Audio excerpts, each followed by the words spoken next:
బాహుబలి ఓ tsunami. అప్పటి వరకు Bollywood batch కి కనిపించని వినిపించని 500 కోట్ల వసూళ్లని ఈ సినిమా రాబట్టింది. కట్ చేస్తే 2 ఏళ్ల తర్వాత బాహుబలి 2 కోసం బారులు తీరి పూనకాలు వచ్చినట్లు ఎగబడి టికెట్లు కొన్నారు. సినిమా చూశారు. విచిత్రం ఏంటంటే అలా మొదలైన పాన్ ఇండియా ట్రెండ్ ఇంకా నడుస్తోంది. కాకపోతే బాహుబలి 2 రేంజ్ పూనకాలు ఇప్పటి వరకు కనిపించలేదు. ఏదో 1000 కోట్ల వసూళ్లు లేదంటే పాన్ ఇండియా హిట్లు కామన్ అయ్యాయి. బాహుబలి 2 రికార్డు బ్రేక్ చేసే ప్రయత్నాలు కనిపించాయి. ఆఖరికి రాజమౌళి కూడా తను క్రియేట్ చేసిన బాహుబలి 2 రేంజ్ ని సినిమాకు మళ్ళీ క్రియేట్ చేయలేకపోతున్నాడు.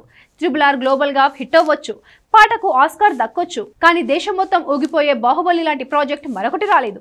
రామాయణంతో ఆ వెలితి తీరుతుందా? దేవుడి పేరు చెప్పినంత మాత్రాన అంతా బాహుబలి 2 రేంజ్ లో థియేటర్స్ ముందుకు క్యూ కడతారా?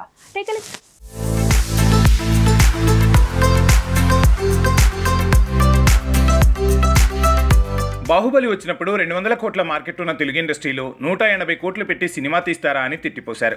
కట్ చేస్తే 550 కోట్ల వరకు ఆ సినిమా రాబట్టడం, తమిళ్, మలయాళ, కన్నడ, హిందీ మార్కెట్లో గేట్లు తెరుచుకోవడంతో సీనే మారిపోయింది.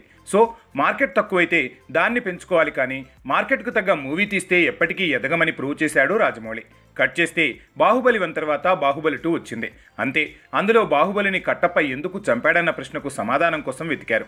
ఆ ప్రశ్నే ఈ సినిమా మీద జనాల్లో క్యూరియాసిటీని పెంచింది.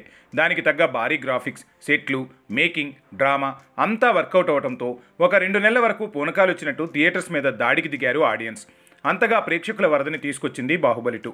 కట్ చేస్తే ఇండియన్ ఫిలిం ఇండస్ట్రీలో ఈ రేంజ్లో జనాన్ని థియేటర్స్ బయట క్యూ కట్టేలా మరో మూవీ చేయలేదు. కాకపోతే KGF 1400 కోట్లు రాబట్టింది. 2 భాగాలు దుమ్ము దులిపాక పుష్ప 2 భాగాలు ఇలానే పాన్ ఇండియా మార్కెట్ని షేక్ చేశాయి. సలార్, కార్తికేయ 2, హనుమాన్, విక్రమ్ కొంతవరకు పాన్ ఇండియా లెవెల్లో దూసుకెళ్లినా బాహుబలి 2 రేంజ్లో పూనకాలు తేలేకపోయాయి. అందుకే ఈసారి మళ్లీ ఆ రేంజ్ పూనకాలు ఎవరు తెస్తారా అన్న ప్రశ్న ఎదురవుతోంది. RRRతో రాజమౌళి కూడా తనే తీసిన బాహుబలి 2 రేంజ్ సెన్సేషన్ని రీక్రియేట్ చేయలేకపోయాడు. మరి SSMB 29తో ఆ రేంజ్లో సినీ సునామీ వస్తుందా? లేదంటే కల్కిలో కర్ణుడిగా మైండ్ బ్లాంక్ చేసిన ప్రభాస్ ఫౌజీతో, లేదంటే సందీప్ రెడ్డి స్పిరిట్తో మతిపోగొడతాడా? కాదంటే డ్రాగన్తోనే NTR ఏమైనా కొత్త మ్యాజిక్ చేసే ఛాన్స్ ఉందా? ఈ డౌట్లలో ఏది నిజమైనా మళ్ళీ కొత్తగా ట్రెండ్ సెట్ చేసిన హిస్టరీ వాళ్లకే దక్కినట్టు. కానీ మళ్ళీ బాహుబలి 2 రేంజ్ సెన్సేషన్ అంటే అంత ఈజీ మాత్రం కాదు.